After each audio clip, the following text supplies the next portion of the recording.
Hello, everyone. Thank you for being here. And good morning, good afternoon, good evening, wherever in the world you are. I think you are probably in one of those categories of morning, afternoon, or evening.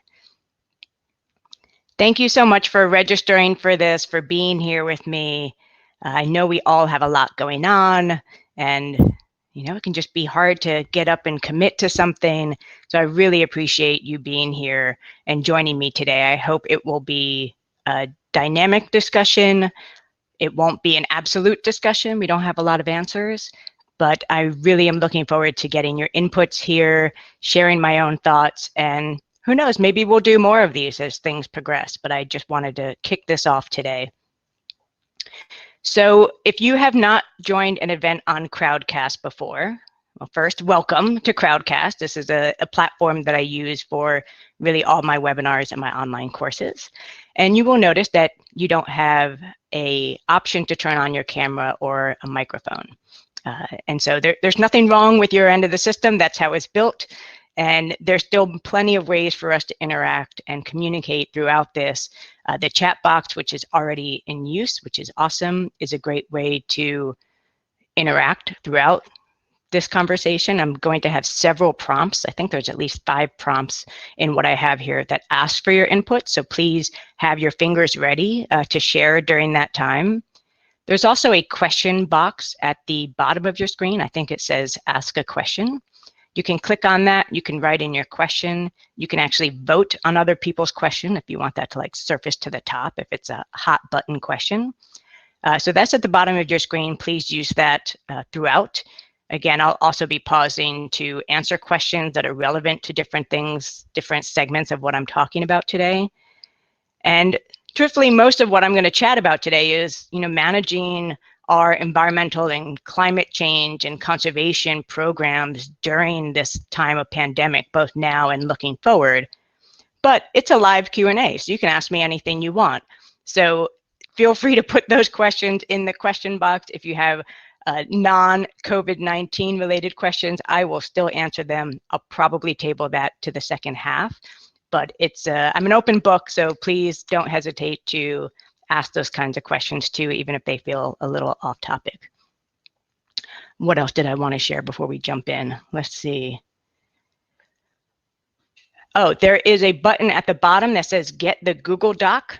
I encourage you to click on that and follow along with me. Typically, when I do a webinar, I have all these sort of slick, fancy slides that I spend, honestly, way too much time creating. And this time I wanted to approach this in a bit more casual, iterative manner. And so I'm doing this through a Google Doc. I'll be scrolling through this throughout, and I'm going to make that screen larger so it's easier to read. But this has been set, I believe, for you to be able to add comments in here. So you can click on something, add another resource, a link to something you think other folks should look at, additional thoughts you have. It could be during this talk, it could be afterwards. I really want this to be sort of a crowdsourced conversation. So, I see a bunch of people are already in this document, which is awesome. And I'll be showing it here and you can follow along in your own screen as well. Cool.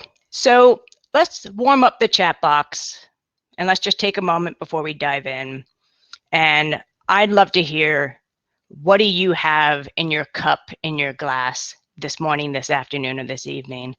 I here have my cup of coffee, which I cannot start my mornings without.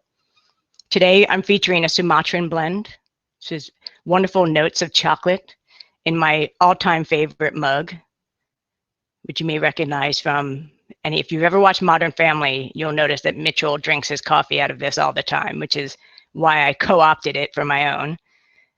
So what are you all drinking this morning, this afternoon? So we have coffee, other coffee, cheers to coffee. Ooh, chamomile and lemongrass tea.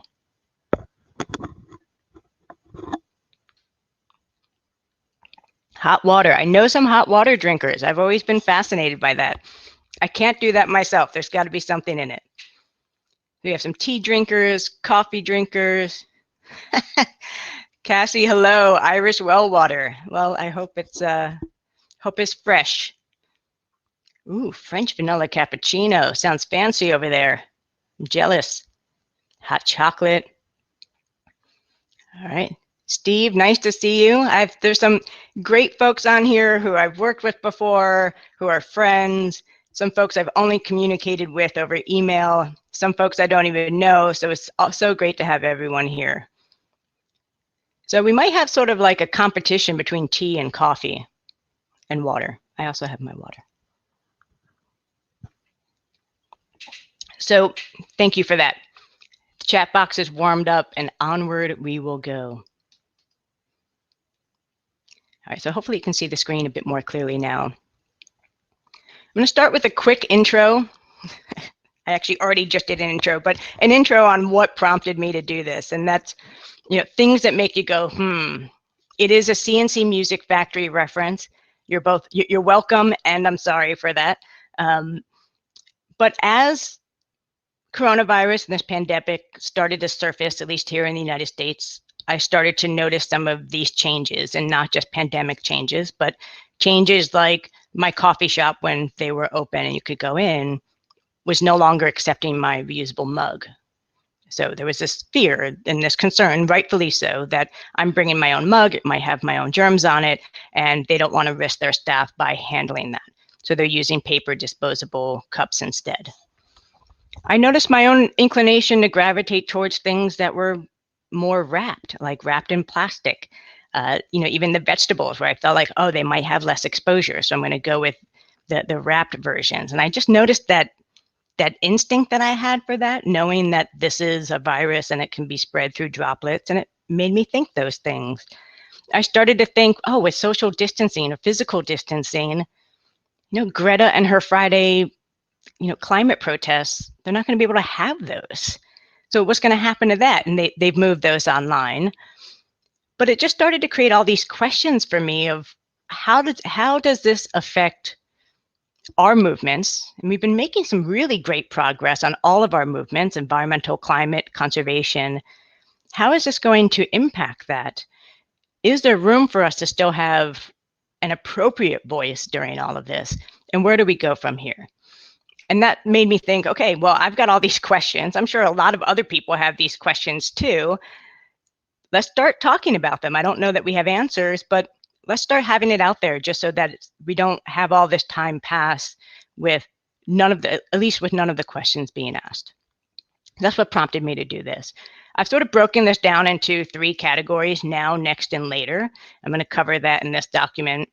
And again, there's opportunities, and I'll be asking in the chat box for everyone to provide input, because I'm one person, I have one set of thoughts, and I'd love to hear what others are grappling with out there, both the questions you're asking and the things you're thinking about. A few caveats before we move forward.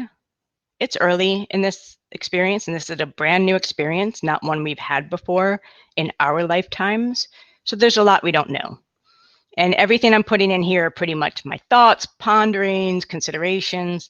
They're not answers, they're not absolutes. And I, like many of you, my head is in like 4 different places now. I'm, trying to really focus on work, but I also have all these concerns and anxieties and all these questions, all unanswerable right now.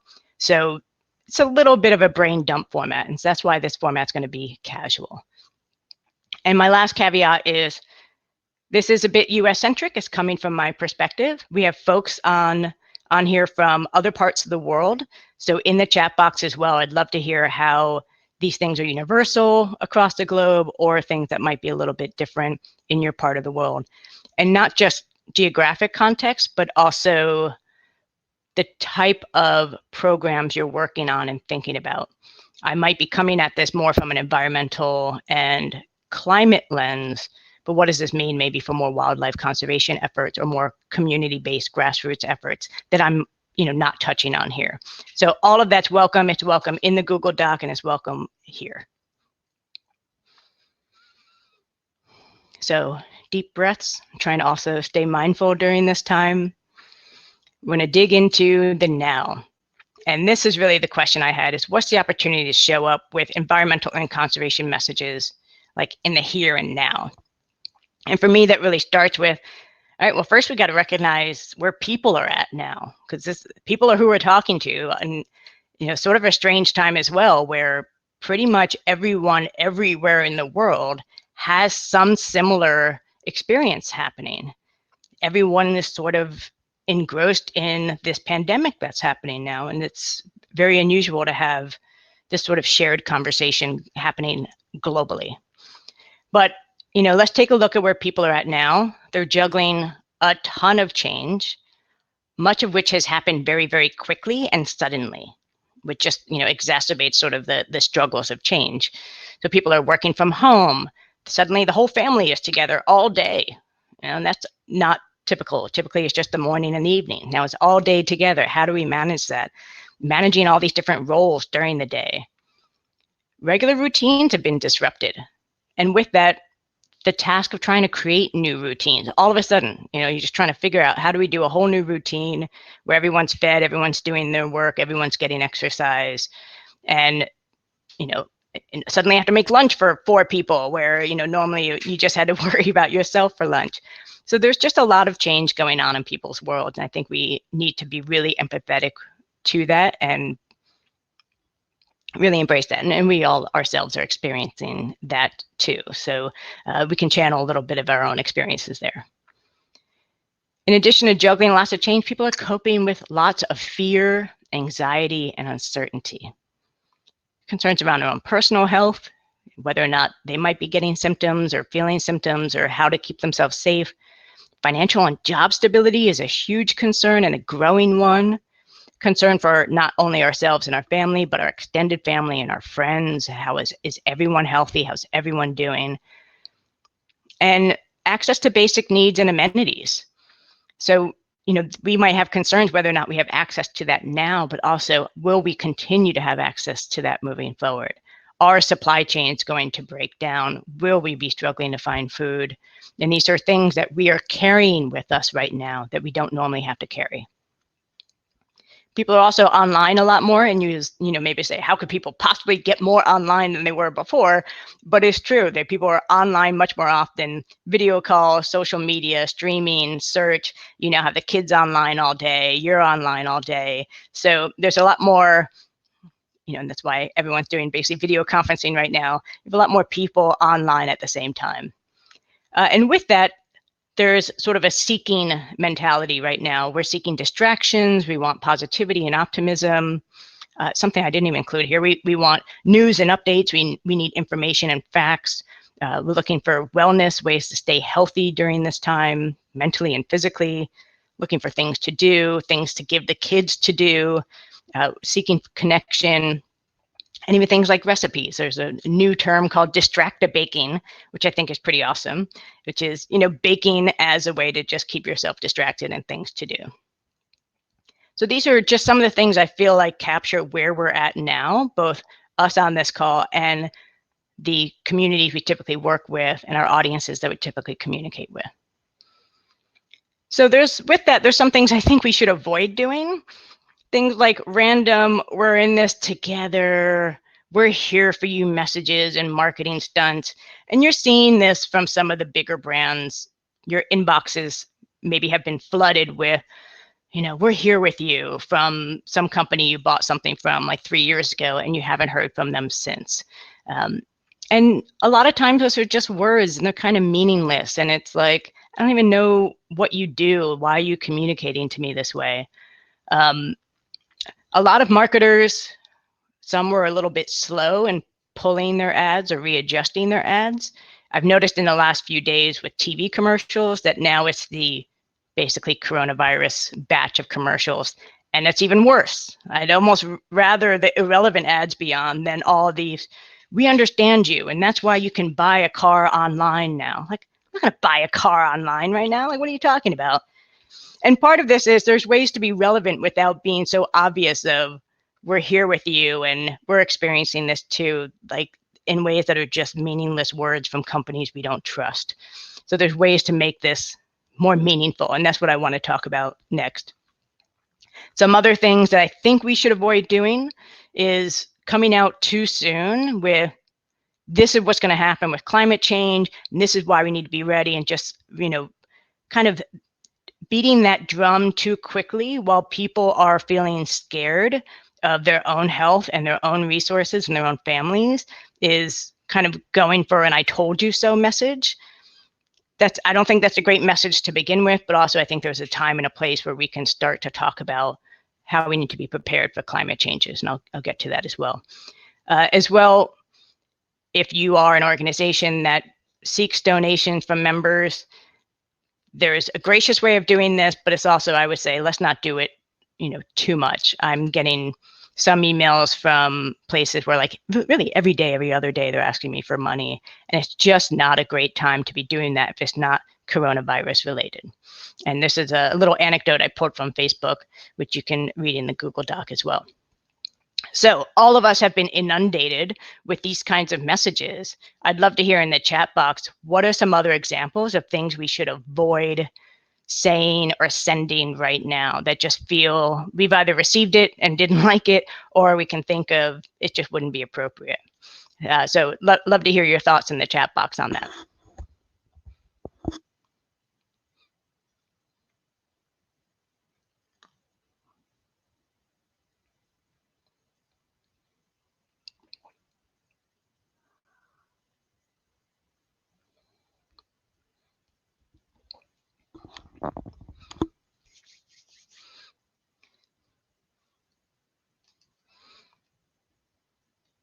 Nature and climate emergency versus humanitarian emergency.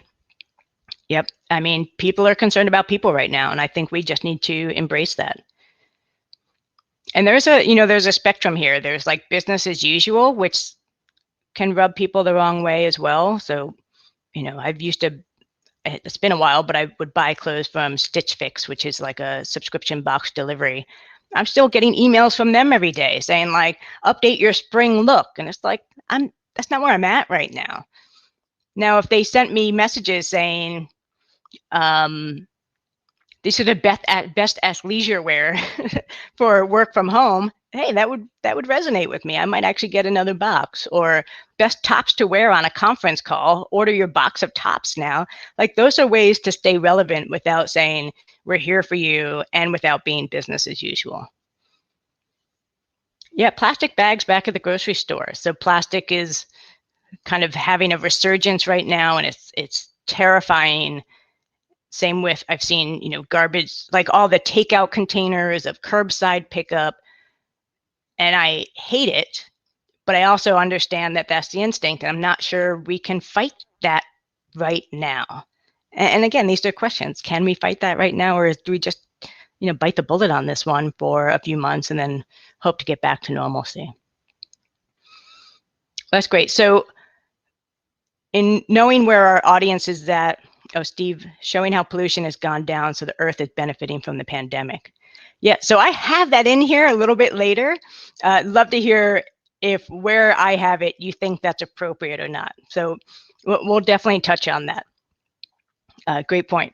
So in thinking about where people are at right now and understanding them, and actually I skipped a beat that I wanted to touch on here with anxiety and uncertainty, is the hierarchy of needs. And I gave a keynote in February talking about how there's an opportunity in conservation and climate and environmental work to help people reach some of these higher levels of their needs of belonging, self-esteem, and self-actualization. And we can really connect a lot of our work with those desires in really positive ways. With what's happening now, we've all been knocked down a few notches here where we're worried about security, safety, and basic needs. So some of those opportunities to help us get to self-actualization may not happen right now because we're back to some of these square ones of, are we going to be okay? Are we safe? Are we secure? And I'm not sure anymore. So just recognizing that may be a rejuggling of how we communicate our work. All right, so this does get me thinking, what are opportunities for keeping our messages relevant in the present day? And that's, this week, next week, what's happening right now. And I think the number one thing to remember is we have to do it in a way that we're being helpful. we're being helpful and supportive, and we're taking actions and not just sending out words. So ideas, again, this is a list of ideas, and while I go through this, please think of other ideas you have, because I'll have another chat prompt after this. Can we offer activities and things to do, both for adults to do, for adults to give their kids to do, or for whole families to do? And some of these are very relevant to work that we do in climate and the environment. You know, in the United States, spring is starting. So people are using this time to get outside and get into the garden, because you can do it while physical distancing is sort of a great combination. So can we provide gardening ideas, even ways to do it with native plants, knowing that people aren't really going to go out and buy seeds? Is there a way to have seeds sent to them? Do you know a company that you can promote with that? Creative ways to reuse and upcycle household items. And people aren't going shopping as much, so they have stuff in their house. How can they give it a longer shelf life, give it a longer lifespan by reusing it? What are some creative ways, ideas we can provide to them? If you have environmental education resources you've normally used for classes and school kids, can you open those up and make them more publicly available so parents can use them at home as well? Or even better, you know, hold a webinar and actually teach kids that, so parents can, you know, have some teaching and something that they can have their kids do that you're providing, which you would normally do in an offline setting. And similar to the gardening, you can do backyard and outdoor nature activities, how to do them while still staying 6 feet away from other people and still keeping themselves safe. And this is an example I saw from WWF UK. I don't know if you can see it here, but it talks about having a garden safari and being able to find and use an app and seek out different nature in your backyard. Another option, focus on food. I may be biased here because I'm a foodie, and anything related to food, I'm like down for. But I also feel like there's so many opportunities here to bring in messages on reducing food waste, knowing where your food comes from, the environment, all of those things. And now that we have households who are doing more eating together, who are doing more cooking, is this an opportunity to build some better behaviors? And this is actually a place where people are probably open to shifting behaviors and looking at building new behaviors, where it doesn't like hit them as, don't try to change my behavior right now, I have too much going on. It could actually be done in a helpful way. Ideas for reducing food waste, stretching food further. Pickling. I'm all about pickling. I'll admit it. I'm a little bit embarrassed that I've become a pickler, but it's great. You know, you can take kale stems, which normally you would just toss or compost, and they make delicious pickles. So things like that. How can we help people? And this is helpful because folks don't want to go to the grocery store as often. So how can you help them keep their food lasting longer and going further? And it will benefit them and their family. How to grow food indoors. There's always some video on Facebook on that, like growing avocado out of a seed. This is a good time to resurface those. People may actually take the time to do that right now. And it may be a fun, even science activity with the kids. Beginner composting could be introduced here, and even some recycling reminders, since folks are spending more time at home and may take more time to actually separate, understand what's recyclable and what's not recyclable and how to do that. So this is a space where we can bring in behaviors that don't turn people off because they're actually very helpful. My last one here is, how can we provide an escape and a distraction for folks, knowing that they're looking for positivity, optimism, and outlets. And we have an amazing tool at our disposal for that, which is nature and animals, which people love, and it brings us happiness and gives us a sense of well-being. Things like forest bathing were getting really popular prior to everyone really being on lockdown. So how can we bring that to people a bit more? Fun and happy images of animals in nature, any videos or VR or photos you have on hand or you're able to create, provide that free of cost right now. Do you have nature sounds that you can package as a playlist that people can listen to while they're working? Everyone's on Zoom. Zoom has these virtual backgrounds. Do you have amazing nature photos that you can provide for free downloads Go ahead and put your company's logo on it. Like, that's not a problem. And have it be people's virtual backgrounds. How cool would that be?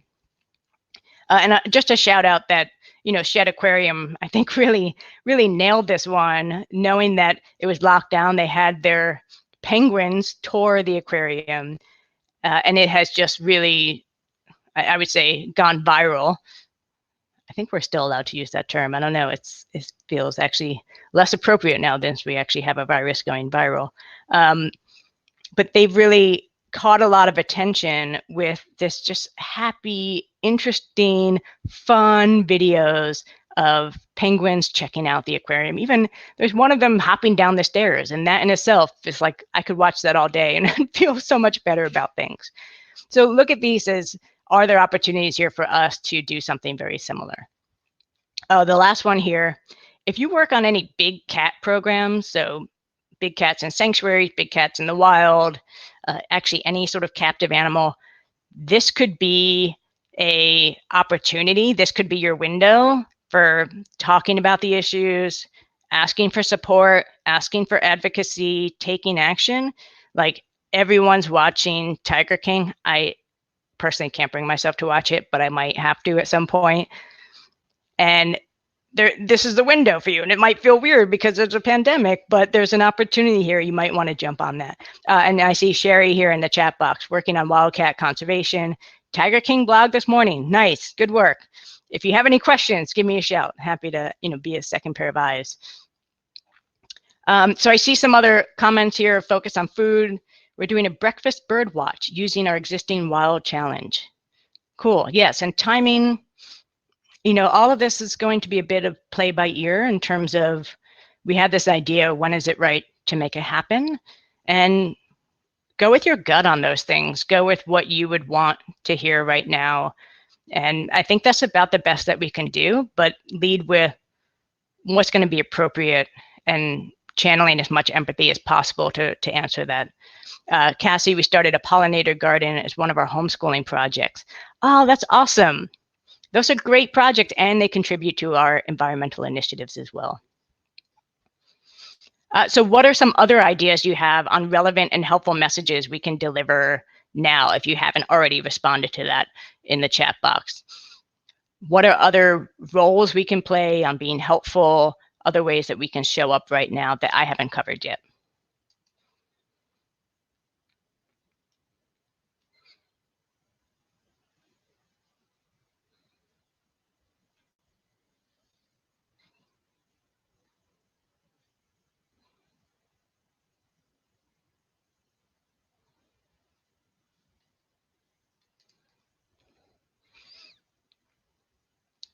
Okay, well, others aren't coming in yet. I'm going to move forward, but please continue to add in either here or in the Google Doc. Oh, clean out and use up pantry and freezer challenge. Yes. And so Jenny, right now it might be a little soon for that, but I could see that, because I'm holding off on pantry in case I absolutely need pantry. So it's like my backup to my backup. But I think that could be a great time to say, this is how we use items and great ways of preserving things. Do it yourself. Yes, I didn't even touch that. There's a lot of do it yourself stuff. So how can we help people build things? Maybe build a birdhouse or build a bee box out of things in the house. Those could be great activities that contribute to our environmental messages. Angela, 30-month heroes again, hashtag. Check that out. That's a really nice thing. I think that's going to bring a lot of great positivity. And thank you for that link. So please contribute to that as well. Launch a conservation campaign song with choreography. That sounds fun. And there's a lot of these video things we can do now as well. Stuff to donate. So you can Marie Kondo your house during this time and figure out what's going to get donated and contribute to that. That's great. And these are great things that we can share with others as ideas to do. Even I mentioned upcycling. Like, I don't really know how to sew. It's something I'd like to learn to do. So if there's any easy tips on how to take an old piece of clothing and make it into something new and helpful, that could be a great way of talking about reducing consumption. So I want to share some thoughts I have. Again, there will be a chat prompt after this, so have your thinking hats on and your fingers ready. Some tips and lessons from coronavirus messaging that maybe we can learn from for our own environmental and conservation messaging. And the first one is demonstrate the desired behavior. This is so critical. And we've seen, even from leaders and people on TV, that there are some good examples of this and some not so good examples of this, right? When we talk about physical distancing, are we actually demonstrating the things we want people to do? And it's so important to demonstrate that. It's important for everyone to really reinforce that new norm that we're trying to set. And the more we see it, the more we're likely to follow it. Second lesson, we have to choose our words carefully. Started with social distancing, it's gotten a bit of a pushback because we want to stay socially connected. So it's really physical distancing, 2 meters, 6 feet, what have you. We've been through this road before, right? Global warming, the climate change, made those changes for similar reasons. So in our messaging, if we want to have a behavior, a short phrase or a description, we really should spend a bit of time thinking about all the different angles of what we're asking, and is this the right word choice? Can this be misconstrued? Might we get some backlash? We can't predict all of it, but it's good to at least have that exercise to make sure we've done our homework before. If possible, make the behavior easier or more fun to do. And I have these photos on the next page. So there's a really cool website created by a 17-year-old called, I think it's called Wash Your Lyrics, washyourlyrics.com.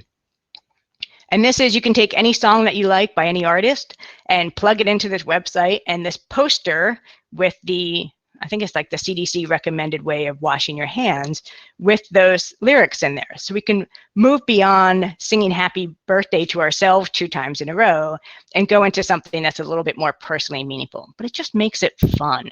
Washing our hands it's a chore, right? Like there's nothing necessarily fun about it. Can we make it more fun? There are a lot of great videos around this too, demonstrating the behavior and showing how we can make hand washing more fun or easier. It's not always easy for people to know what 6 feet or 2 meters is. How do we make that almost foolproof, where just stand here and this means you will be a safe distance from the next person? So things to think about when we're talking about our own environmental or conservation behaviors and how we message those. Something that I think has really come up in this is the ability to explain complex concepts in buzzworthy both sound bites and graphics. Things like flatten the curve and stop the spread have really been communicated over and over and over again. You hear a lot of people talk about this even in their just kind of daily conversation. And a book that I'm still reading, I'm a bit slow on getting through books, called Changeology. It talked about how to create buzzworthy information sound bites. And basically the formula he described is you take new and surprising information, combine it with an awe or a wow factor, like, ooh, that's interesting, I didn't know that, I want to tell somebody else about that, plus an optimism and a pathway to change. And these two are the 2 examples I've seen the most on social media, which is sort of the network effect on how to stop the spread and the flatten the curve graphic. And below that is an interesting article on really the story behind Flatten the Curve, which I recommend taking some time to read. And these are things that we can think about and adapt for our own conservation and environmental messages. How do we take complex topics and make a graphic or a phrase that describes it, distills it down to its core, and makes it something that we can spread and talk about more easily? The last one I have here, before I sort of crowdsource more ideas from all of you, influencers can help spread science, right? So we have this struggle, especially in climate change work, is, are people really believing scientists? Are they listening to the science? Do they understand the science?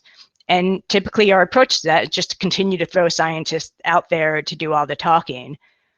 But influencers can play a huge role here. This is Steph Curry, who did a live Instagram TV chat with Dr. Fauci. Fauci is basically our new science hero on viral diseases and immunology. Steph Curry is an NBA basketball player. I wouldn't necessarily think that he would be the influencer for this. But what he wanted was to get at the facts, get at the truth. We want the information, man. I'm going to go right to the source.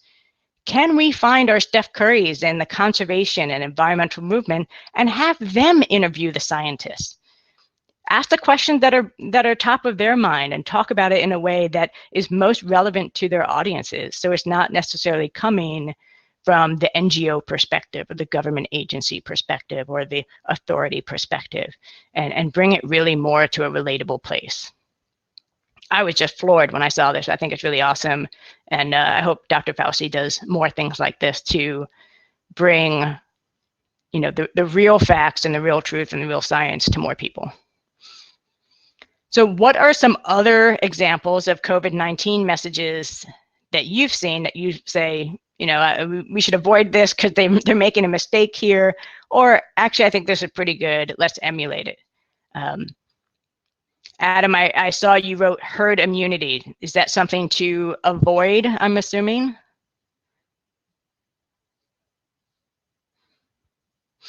Terms stuck at home, lockdown is super negative, right, Cassie? People are trying to move away from this lockdown.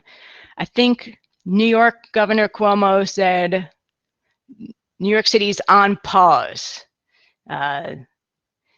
which is okay.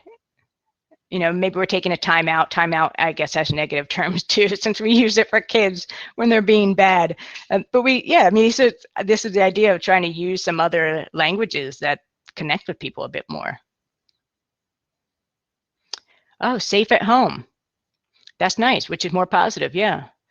And staying at home saves lives. Those are some good ones as well. New York on pause. Oh, pause is an acronym. Huh, interesting.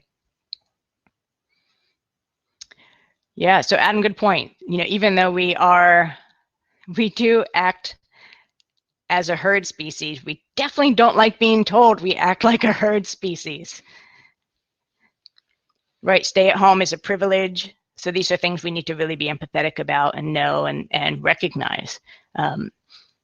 So I would say we should continue to keep our eyes and ears open on this in terms of how messaging ebbs and flows and what different folks try, both across a country and across countries, and what we think really works and what doesn't work, and how we can learn from that.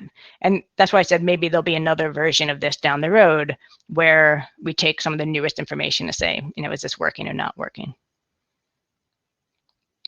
So sorry, sharing in Indonesia, to be a hero today is to stay at home.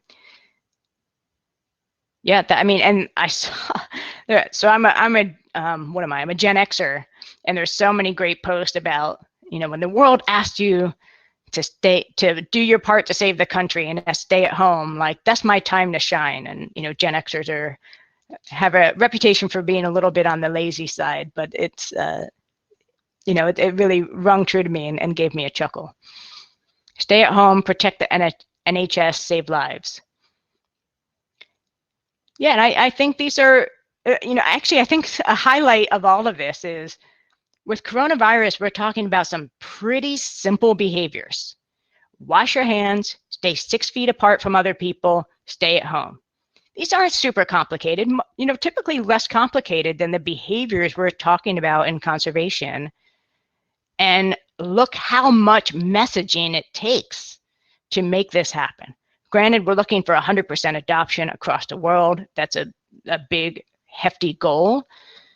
But it is sort of eye-opening to realize how regularly this needs to be communicated, how we still need to make it simple and accessible, and how we need as many people as possible to be saying the same thing in order for us to get to a place where there's full adoption. And we still likely won't get to full adoption.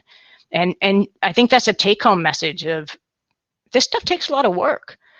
Our communicating and changing behaviors, we're trying to do it in a concentrated timeline for coronavirus, but even if we're not, it's going to take a lot of messaging, a lot of repeating, and a lot of work to get it as simple as possible. And ideally, we can make it fun and easy as well.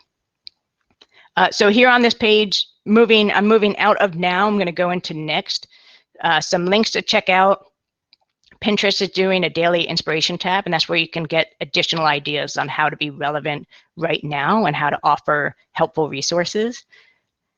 And if any of you are working really on like the marketing and communication side of your work, this is actually a slideshow from BBH London. It's got like 90 some odd slides or something like that, but it's really, really detailed on how to do marketing right now. I thought it was very valuable, and some other fun resources as well. Oh, so Denise in Malaysia, I stay at work for you, you stay at home for me. Exactly, it's an exchange. Let's do this for each other. So I'm going to take a quick look at the question to see if there's some I should answer now. Otherwise, I will probably table them for after these next two sections. Just going to look to see if there are any pressing ones and ones that I may actually touch on later.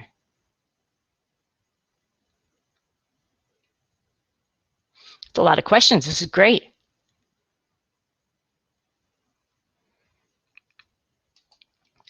So Liliana asked, I think this is very relevant for the now section, are people too busy managing this crisis and surviving to listen to another message? And I think there's sort of a yes and no to that. And I think that's why, in order to be relevant, the message shouldn't feel like it's another message, right? So the goal is to not be like, hey, also consider there's this problem going on in this other part of the world that's not related to the problem you're talking about right now. I think that would probably land on closed ears and eyes right now, because thinking about, and the quote I showed in the document of, there are issues going on in other parts of the world, but most folks are going to feel like, I can't handle that right now. I have my own problems. And that's what we'll encounter a lot right now. So to be relevant with a message is to really just connect with folks on providing something useful and helpful that is environment related, conservation related, nature related, animal related. These are ways that we can keep this connection going with the planet without necessarily introducing a whole new topic that feels sort of out of left field. So I do think if we position this as, hey, look over here, there's this other problem you should be concerned about, I would say, yes, I think people are too busy managing this crisis to listen to that. If we say, we want to help, and here's some things that can really help your day, and bonus, it's all nature and environment related, I think people will be really receptive to that, because nature inherently makes people feel good and happy. I hope that helps, Liliana. So Sari asks, how do you handle uncertainty and stay positive despite fear concerns of many people? Yeah, I think for us as the communicators, we want to be very empathetic and really compassionate to the fact that people are feeling really scared right now. And I think our goal, regardless, is to not feed into that by creating any more fear or any more uncertainty. I think that just is not a good look for us. We really want to provide an opportunity to be positive, to be optimistic, to have an escape, to think about moving forward, think about managing in the today. So we want to really move any of our messages away from doom and gloom, fear, other issues, because it's just going to feed into this existing anxiety, and people won't be happy that you fed into that existing anxiety. So I think on our end, let's be positive, and let's bring the beauty of our work, which is Mother Nature and planet Earth, to people in their time of need, and have it be that sanctuary that they will begin to appreciate even more and more, and then we can tap into that moving down the road. I hope that helps. Sorry. And Denise, I agree that people look at nature as an indicator things are going to be okay. How do we keep the indicator at the top of their mind, especially life goes back to normal? Yes, I'm going to touch on that in the next section, Denise. And so I can't see, this said maybe people can take science a little more seriously after all this. I think that's absolutely true. And I think, I don't know if I touch on this in the next section, but let's see, because I think that's a great place to think about in terms of where are we going next. So there's still a lot of questions here. I'm going to circle back to them and move on to the next section. And I love these questions. I am also committed to stay on as long as it takes to answer the questions. You don't have to stay on that long. I get it. You have other things to do. A feature of Crowdcast is when I answer those questions in the question box, I'm able to timestamp them. So if you come back to the replay, you can just click the question box, click on the question you wanted to hear the answer to, but you had to jump off before, and you don't have to go through any of the other recordings. So you can always come back and catch the answer later on. All right, what's next? I saw some of the questions were about this, so this might answer some of them in advance. So when I'm thinking about next, a lot of the question that came up to me is, how do we bring this momentum back to climate change, to conservation, to the environment? I felt like we really were building some great momentum prior to this. Right now, we're also a little bit on pause. So how do we come back to this in a way that is appropriate and doesn't feel like we've had time off, doesn't feel like we've regressed? And the challenge here certainly is we don't have answers on when this is going to ease up. We don't know when that light is at the end of the tunnel. So a lot of these thoughts here are about preparing for when that time comes, knowing that we don't totally know when that time is going to come, which sucks for us as individuals, and also sucks for, planning for things like this. Before I get into some ideas I've had about opportunities, I want to point out some sort of shifts and insights that I feel like I've noticed happening now, which can feed into how do we want to handle these things moving forward in this next phase. So one, and I combine shifts and insights because like my brain couldn't separate what's a shift and what's an insight. So it's all one category here. One insight that I've had is pro-social behavior does exist. Right, so doing things on behalf of the greater good does happen. It's not necessarily without its personal benefits, so it's not always completely altruistic. And I think some of the messages you all pointed out in the chat box talk to that. Stay at home to save you, but also stay at home to save the rest of us. So we are willing to take action for the greater good. Typically, this also comes with a personal good as well, a personal benefit. And we can use, so we may be staying home because I'm worried about my health and my family's health, but I feel better about staying at home because I know it's contributing to the greater health. So there's a little bit of a justification rationale here in the pro-social aspect. That's okay, we can still use it.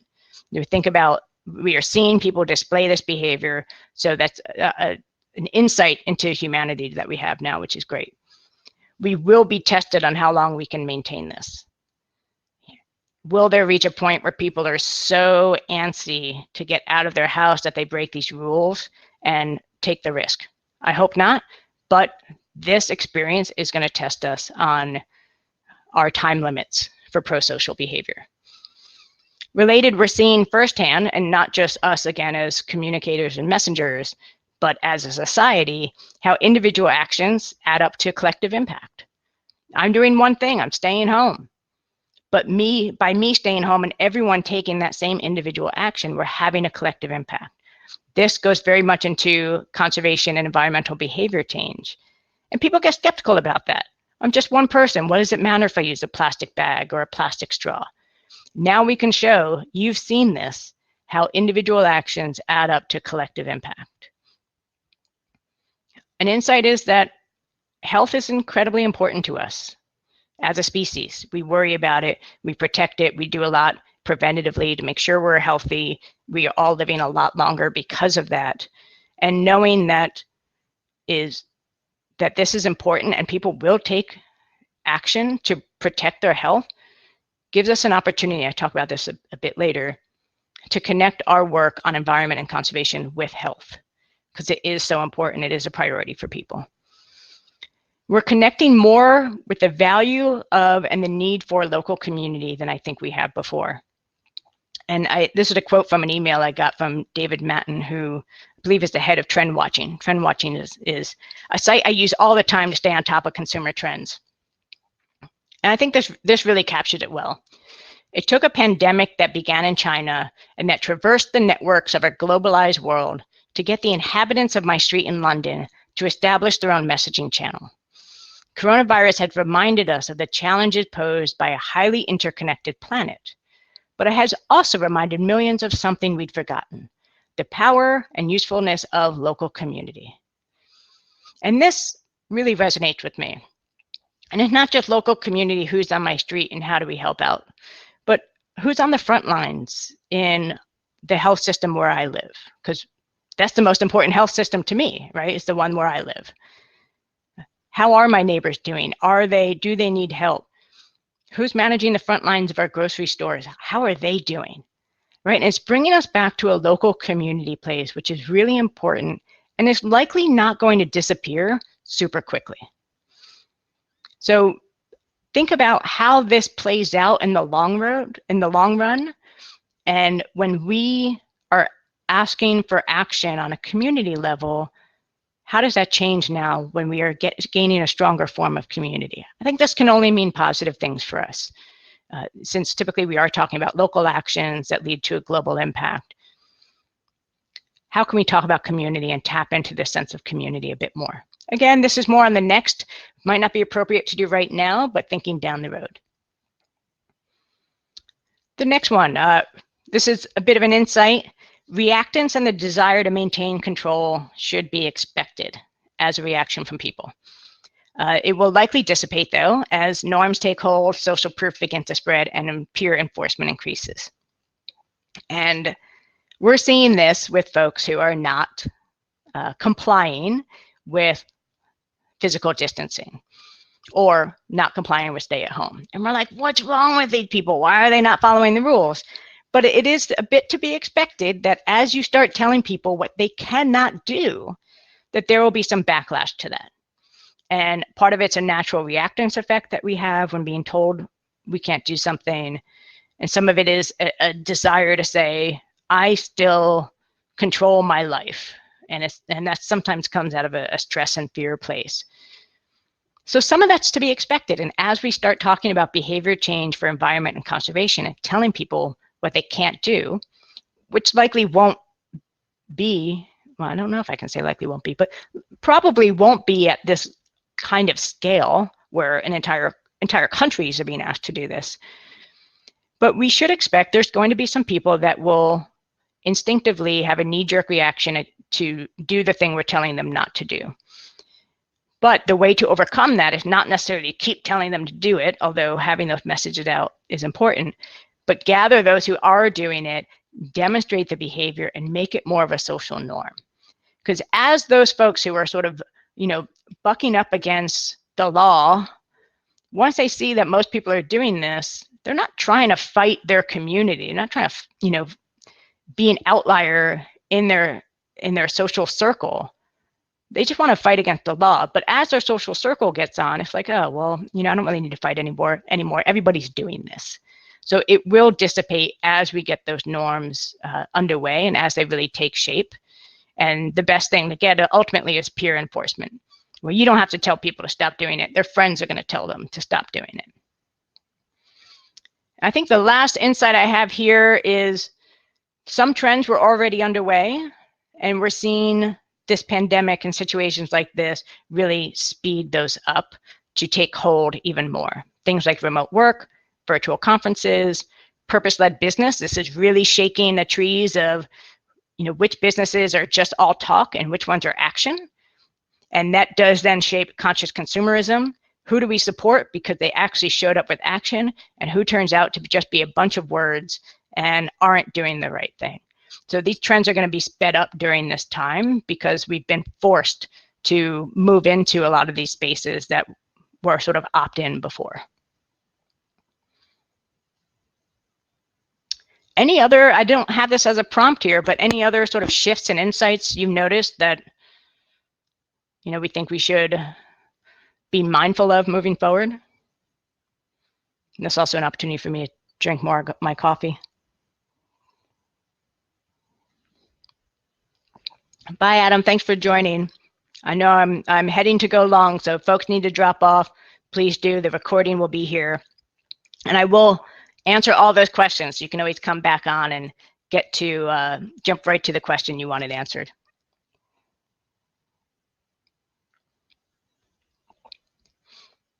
So, opportunities to resume normalcy with greater sustainability and environmental action in mind. Again, this is hard.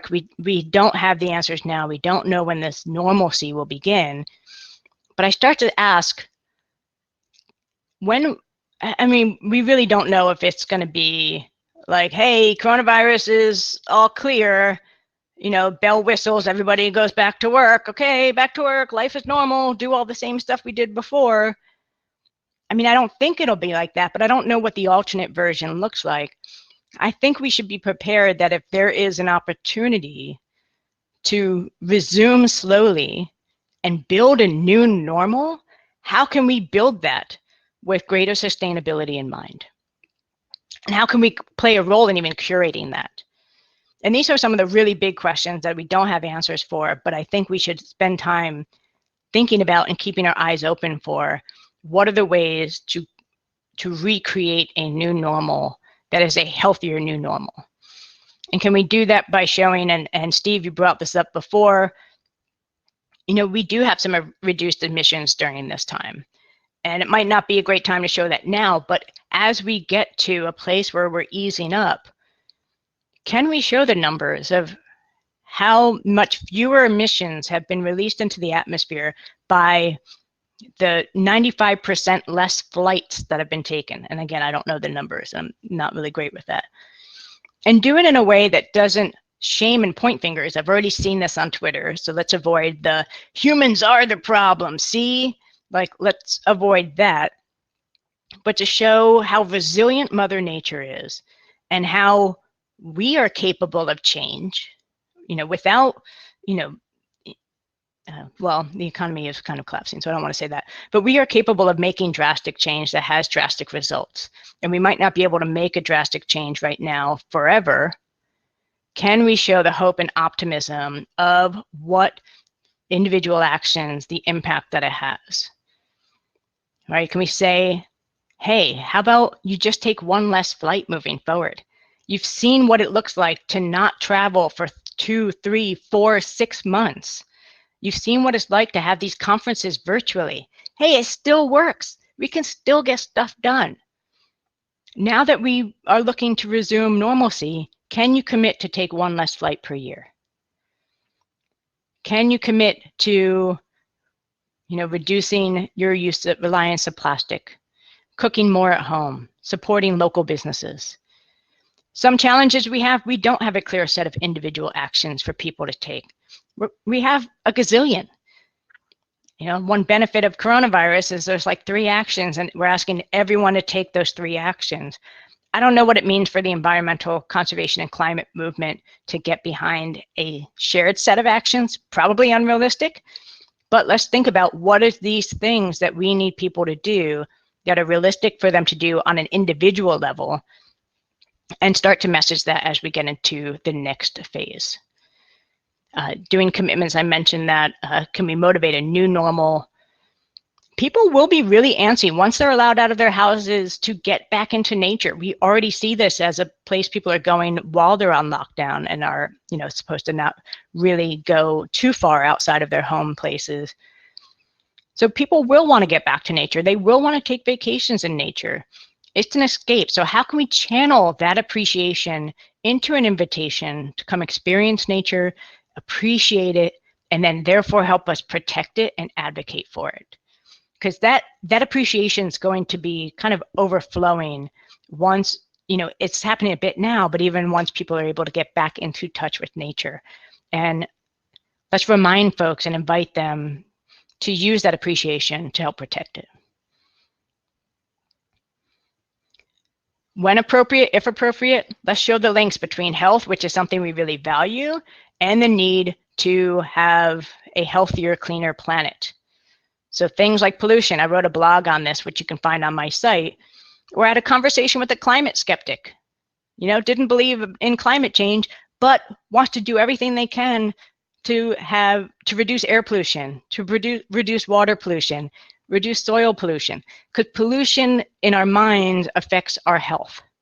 So how can we make a link between that helps people move into more actions and behaviors that create lower pollution in whatever that form that looks like. The next part of that is also human-animal interaction, which is really talking about like zoonotic diseases and how a lot of this started.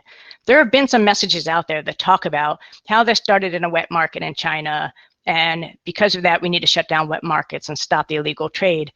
That gets received with very mixed reactions right now. A lot of people are calling that fairly racist because you're telling an entire culture that what they eat is bad. So we need to be careful with our language around this. Something we can look to do a little bit further down the line is maybe we should have physical distancing between human and animals, so that we don't spread viruses in the same way that we're looking to have this sort of distance between humans so that we don't spread viruses. So maybe there's a way that we can showcase the need and importance of that distance. And something I heard Jane Goodall talking to Anderson Cooper reminded everyone that disease transference goes both ways. Humans can give animals diseases too, so it's also a great way to talk about animal welfare, wildlife animal welfare at this time. It's not just let's, worry about wild animals giving us diseases, but let's also not give them diseases. And I know that's a big issue with like tuberculosis getting spread to chimpanzees from humans. So these are just looking at some different ways of talking about topics that we've talked about before. The last thought I have on here, and I have a bit of a question mark on this. I don't know if it's appropriate, but no one's going to really want to repeat this pandemic experience again, where we are forced to be locked down, where people are losing their jobs, where businesses are going out of business. It's a weird time. It's a scary time. Yet the reality is we could face this again with more severe climate changes and face different versions of this. Mass migrations and handling, all of a sudden, a bunch more people. Like, we are not equipped to deal with a lot of this. And we want to prevent this from happening. And some of these climate changes are preventable if we take action now and if we prepare for our contingency plans. So I think there's an opportunity messaging here, but I'm just not entirely sure. I think it needs to be handled with care. So, don't rush out with a message like that and really think about, okay, I want to make this connection of let's not repeat this. How exactly do we do that? But I think there is an opportunity there again, but fragile. And here are some other links to check out here. So I have some notes here. So Cassie, it'd be great to give local businesses the opportunity to market themselves as community cooperative, so that people remember how these stores remained open, remained stocked, took phone orders. Yeah, so as we come back, maybe it's a focus on the local and not so much of this consumerism coming in everywhere that Amazon ships, but the focus on folks who are our neighbors and helping them stay through this. Show hope and optimism of individual acts, plus create a sense of community, a way we can, within the limitations of physical distance. Great, and Liliana, is the animal-human distance an invitation to be vegetarian? That's a great question. I think so, and but I'm biased, right? So I sort of think people should eat less meat. I think yes, but again, these get into some tricky conversations. So we still need to handle them with care in terms of, the disease transference happens on the livestock level as well. So yeah, we want to make sure that animals, if you are eating meat, are in a healthy, spaced out environment and aren't crammed into a place. And that's a way to at least talk about sustainable meat and prioritizing farms that do that. I think we have some other options to talk about vegetarianism, which might be the health aspect. health and then environmental benefit might be secondary to that. And Denise shared another article here from Scientific American. Thank you. So I am going long. This is a more casual format, which meant I've not delivered this before, so I actually had no idea how long it was going to take me to get through this document. I appreciate folks who are hanging on here and are hanging to the end. And again, I'm going to get through all the questions, and I will stay here and answer all those questions, and you can jump back into the replay and jump right to those questions if you're like, I got to go, I've got something else. So my last section here, it's only 2 bullet points, is the later.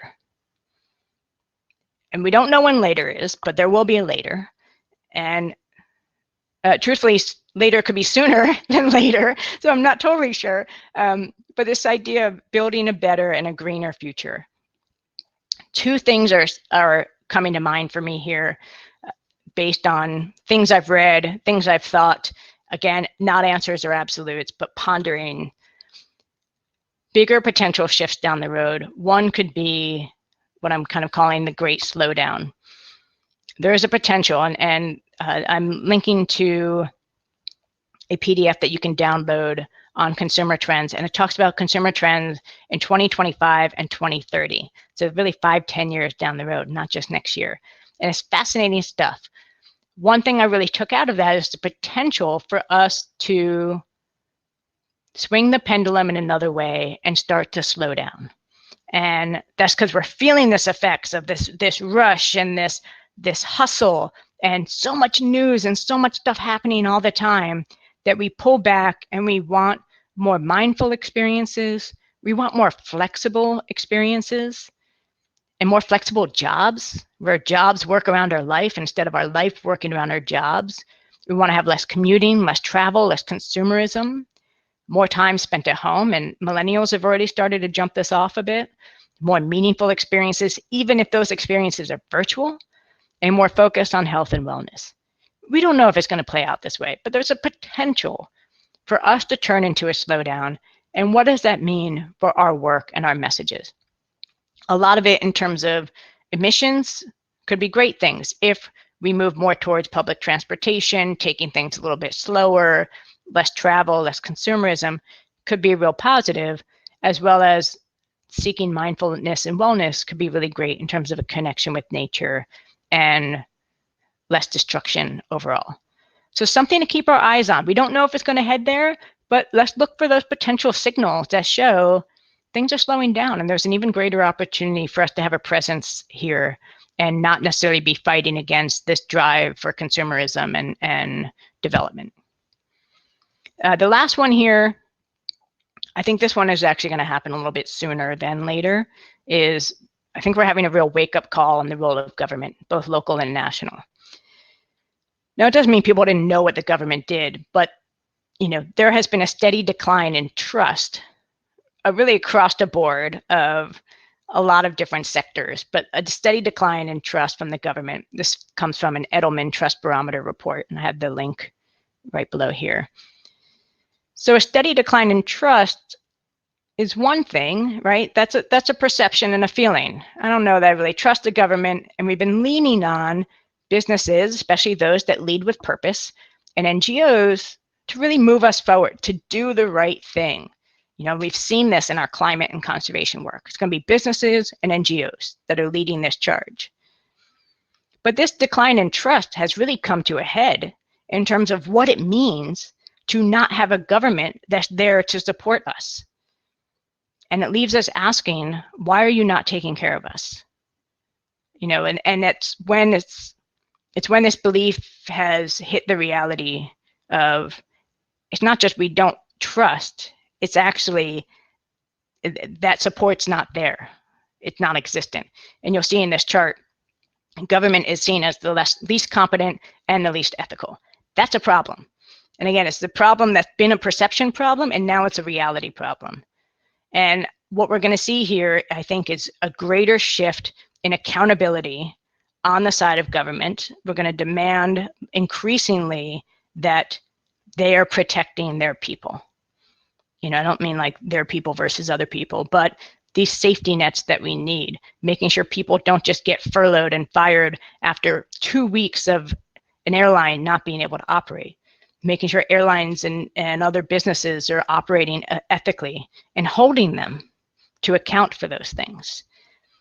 This in our work, if you have any work that's about lobbying, regulations, everything around climate, I think we're going to see this really become an even more hot button issue than it has been, where we realize NGOs and businesses can do their part and will do their part, but we still need government to be prepared to take care of people when weather changes get more disastrous, when human migrations change because of weather pattern.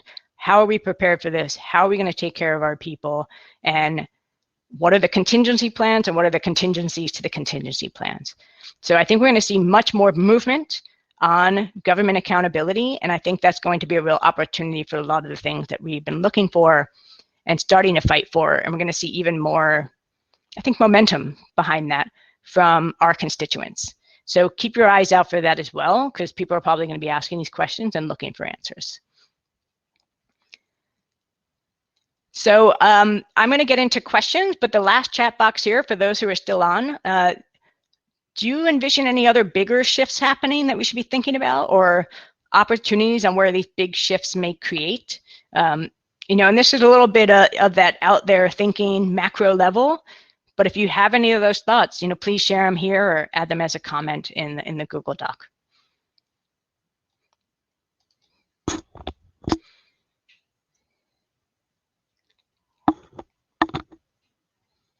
Sorry, my coffee cup keeps hitting my microphone.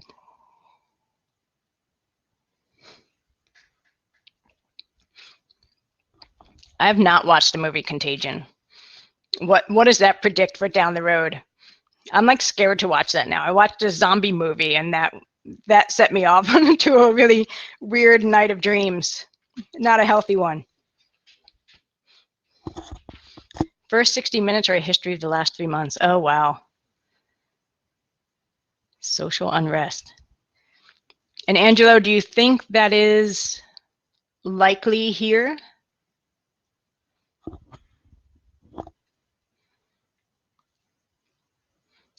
Social unrest, do you think that's what's in our later mode?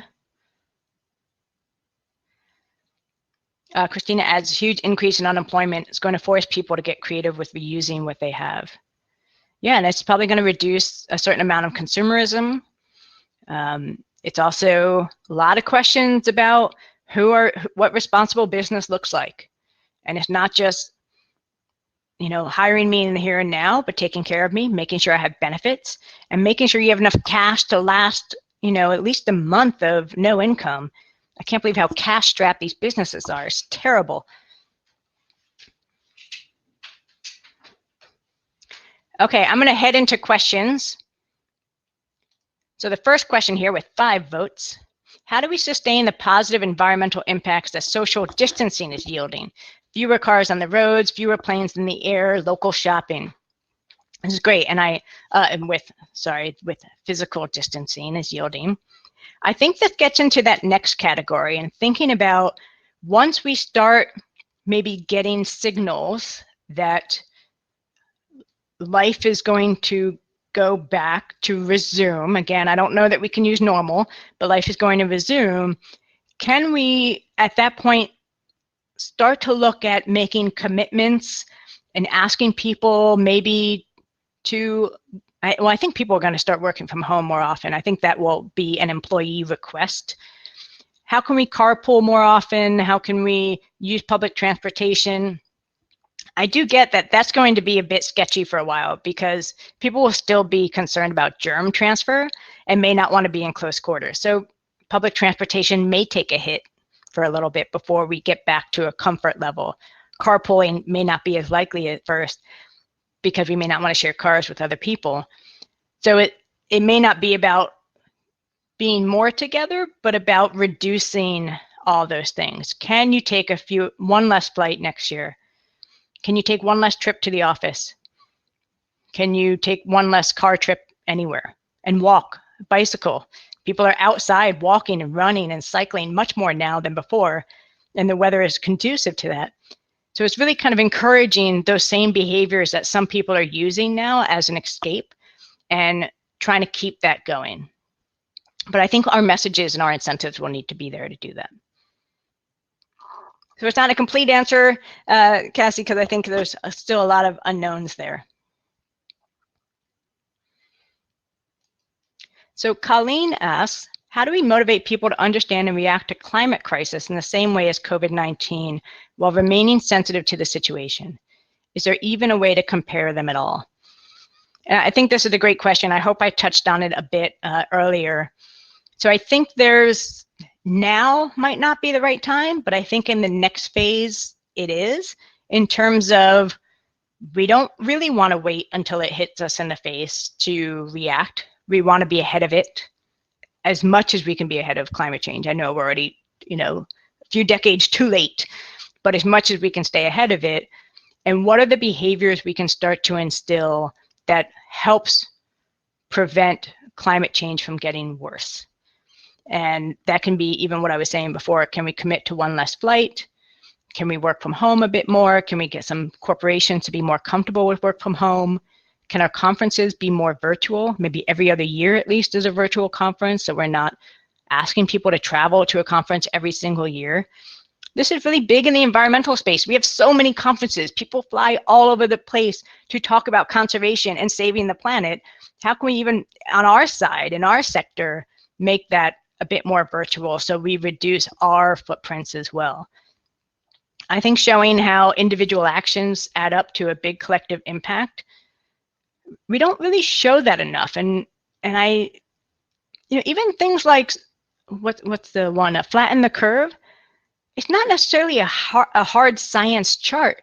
It's a diagram of a concept of how we can lower the spread or slow the spread of a virus. We should use some things like that to show how individual impacts in conservation and environment add up to a big difference, even if it's conceptual. The point is we're trying to get these behaviors and messages across in a way that really stick with people. So I do think there's an opportunity to take lessons and things we're learning from coronavirus and COVID-19 and start to say, this is how we prevent it and how we do this for climate change. So on a high level, I hope that's an answer, Colleen. Happy to discuss more. So Adam, who I know had to jump off, did ask top tips for engaging communities online. That feels like a webinar in itself, so I'm not sure how deep I can get.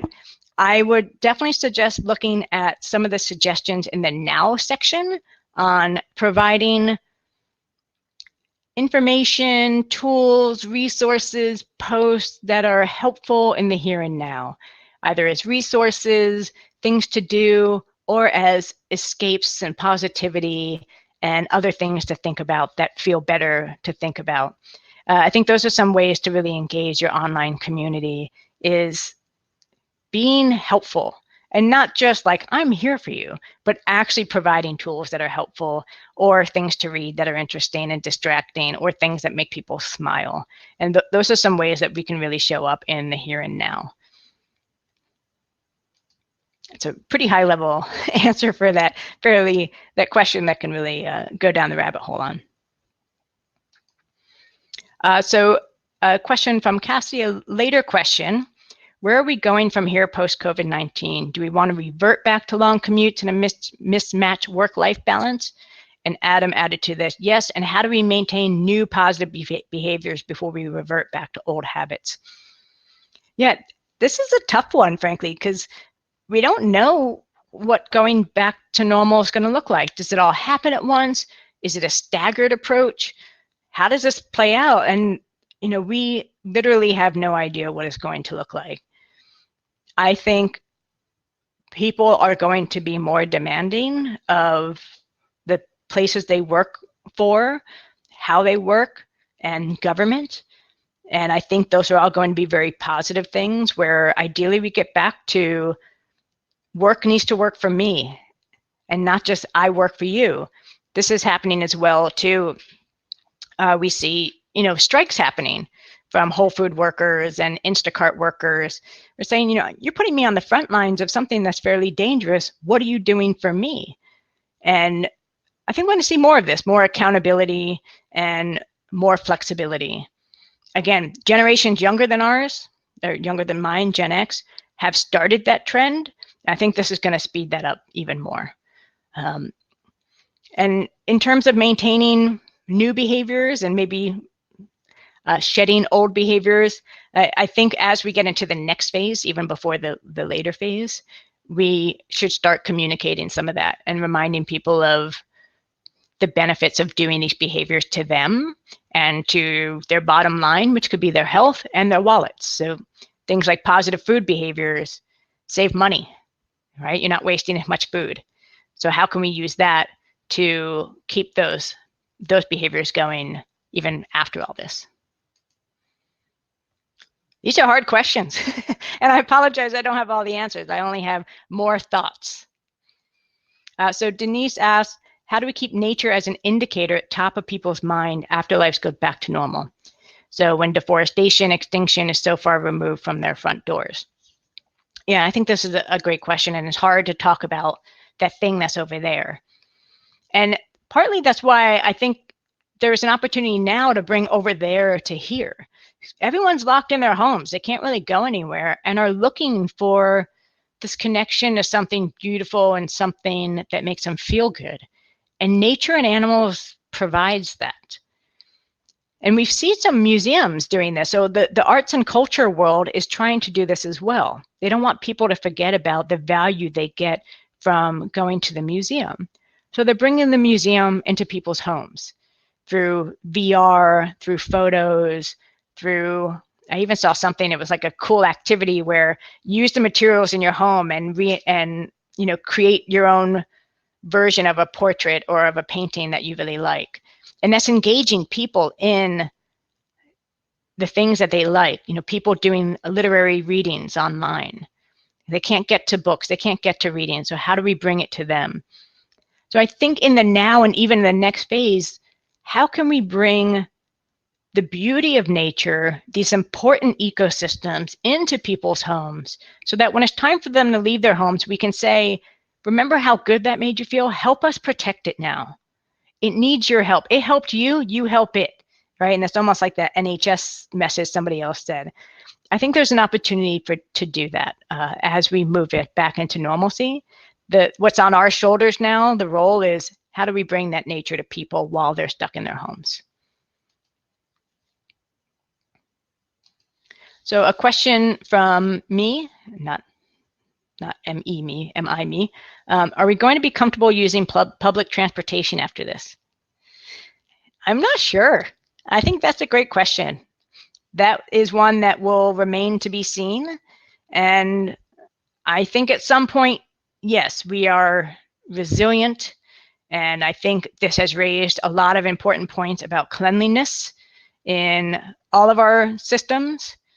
Airplanes, public transportation, restaurants. So I think there's going to be a new movement on cleanliness and sanitizing. And I do think eventually we will get back to public transportation. I think for a lot of folks, it's not an option. They don't have a choice to not use it. And I think we will get increasingly comfortable with it, hopefully, and rely on it a bit more. Those places, so transportation authorities or whatever they're called, port authorities, will need to do a better job of communicating how they keep spaces clean. And that's going to be really on them. Hopefully, if anybody here has influence on that, hopefully we can influence them to do that. So again, not a complete answer, but sharing my thoughts. So Marcos, non-COVID-19 question, cool. In your work, what are the tasks that take the most of your time? Interesting question. And this is a bit just subjective because there are things that I find are just kind of a time suck for me that may not be a time suck for other people. I send out an email, sort of a newsletter, but it's basically a blog every other week. And I like to do online webinars and training. I spend a lot of time on that sort of content creation. The thing that takes me the most time is taking all this information, and actually I did it for this today as well. I read a shit ton of stuff. I look at everything. I go down this rabbit hole of information, and then I have to pull back and start to take out what's actually important, what's relevant, and what's useful. That process takes me a lot of time. It also takes me a lot of time because when I first write something down, it's not great with brevity and it's long and sort of convoluted. And then I have to start editing myself to just get to the core of what's important and what the message is and what do I need to communicate. And then I'm realizing it's just a process that I have to go through. It's a process that serves me well, but it's a very time-consuming one. So I spend a lot of time not just reading, but also digesting, and that's time like outside of my computer where I'm processing and digesting, and then being able to capture it in a way that is succinct, clear, and ideally usable. That just takes up a probably majority of my time. So happy to talk more about that offline if you like, in terms of, I have a whole system for managing my quarters, my months, and my weeks down to weekly to-do lists. So happy to walk through that at another time if you're interested. Well, I think I got to all the questions. So I'd see here, the use of technology in human daily lives will be accelerated, more dependent on it. And sorry, this is a great point. It gets back to government. A lot of calls for internet being a utility and not a privilege. And Christina wrote, I was in an urban planning webinar a few days ago. They suspect people may migrate out of the cities into coming years because of high density. Has been touted as good for the environment, but now it's a problem for health. Yeah, the pendulum might swing back to the burbs. I definitely am in the burbs now, and I see how we have less concerns about physical distancing because there's just fewer people here. So thank you all. I know that we went like almost 90 minutes, and I appreciate you hanging in there, and I appreciate your inputs and your contributions. The Google Doc will stay there if you want to add in resources and links and questions. Let's make that like a living document, and we'll see how things play out over the next few weeks and few months. Maybe we'll all get back on here together and think a bit more about what does this mean for us and where does this head. If you ever have questions, please don't hesitate to email me or reach out, brooke@brooketully.com. I am planning to do a training webinar in a few weeks. I haven't figured out the dates yet, but stay tuned for that, as I would love to have you all back on for that. Well, everyone, thank you for being here. I wish everyone great health and well-being and security and mental well-being and sanity as we really kind of slog our way through this and figure out where it all ends up and what it means for us. So thank you, and please reach out with any questions, and enjoy the rest of your day and your weeks.